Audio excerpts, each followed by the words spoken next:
جانوروں کا حساب کتاب نہیں ہے۔ یہ ضرور اللہ عز و جل نے فرمایا کہ ما فرطنا فی الکتاب من شیء، ہم نے کوئی ایسی چیز نہیں چھوڑی جس کا ہم نے لوح محفوظ پر ذکر نہیں فرمایا، جو لوح محفوظ پر نہیں لکھی۔ وہاں ہر چیز لکھی ہوئی ہے، ہر امت کے حال احوال لکھے ہوئے ہیں، ہر امت کی تقدیر لکھی ہوئی ہے۔ ثم الی ربہم یحشرون، اور پھر وہ اپنے رب کی طرف اکٹھے کیے جائیں گے۔ اب تمام جانور، تمام امتیں، تمام مخلوقات قیامت کے دن اللہ عز و جلال کے حضور اکٹھی ہوں گی، جانور بھی اکٹھے ہوں گے، البتہ جانوروں کا حساب کتاب نہیں ہوگا۔ جانوروں کا حساب کتاب یہ ہے کہ اگر کسی سینگوں والے جانور نے بغیر سینگوں کے جانور جو ہے اس پر ظلم کیا، اگر کسی طاقتور جانور نے کمزور جانور کو مارا، ظلم کیا۔ حضرت ابو ہریرہ رضی اللہ تعالیٰ عنہ کی روایت ہے، نبی کریم صلی اللہ علیہ وسلم نے فرمایا،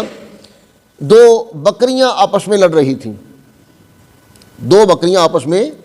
لڑ رہی تھیں، بھیڑ رہی تھیں، تو حضور علیہ الصلوۃ والسلام نے صحابہ اکرام سے پوچھا کہ کیا تم جانتے ہو کہ یہ بکریاں کیوں لڑ رہی ہیں، کیوں جھگڑ رہی ہیں؟ تو صحابہ اکرام رضوان اللہ علیہم اجمعین نے عرض کیا، یا رسول اللہ صلی اللہ علیہ وسلم، آپ جانتے ہیں یا اللہ تعالیٰ جانتا ہے؟ فرمایا تم نہیں جانتے؟ کہا نہیں حضور ہم نہیں جانتے۔ فرمایا تم نہیں جانتے، اللہ تعالیٰ اسے بھی جانتا ہے کہ یہ کیوں لڑ رہی ہے۔ ان کے آپس میں لڑنے کی بھی کوئی وجہ ہے، کوئی سبب ہے، اور اللہ عز و جلال اس سبب کو جانتا ہے کہ یہ لڑ کیوں رہی ہیں۔ تو ان کا حساب کیا ہوگا، ان کا حشر کیا ہوگا، محشر میں کیا ہوگا کہ طاقتور بکری نے، طاقتور جانور نے کمزور کو مارا، ظلم کیا، سینگوں والے نے بغیر سینگوں کے جانور کو مارا اور ظلم کیا، تو قیامت کے دن جو کمزور جانور ہوگا اسے طاقتور کر دیا جائے گا، طاقتور کو کمزور کر دیا جائے گا، سینگوں والے کے سینگ ختم کر دیے جائیں گے، جو سینگوں والا نہیں ہے اسے سینگ دیے جائیں گے، اور وہ اپنا بدلہ لے گا، جو ظلم اس پر ہوا اس ظلم کا بدلہ لے گا، اور اس کے بعد پھر وہ جانور انہیں حکم ہوگا کہ مٹی ہو جاؤ، تو وہ مٹی ہو جائیں گے۔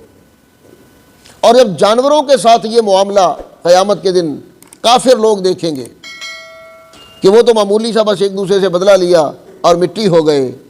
تو پھر وہ بھی کہیں گے یا لیتنی کنت ترابا، میں بھی مٹی ہو جاتا، میرا بھی حساب کتاب نہ ہوتا، میرے لیے بھی جنت دوزخ کا فیصلہ نہ ہوتا،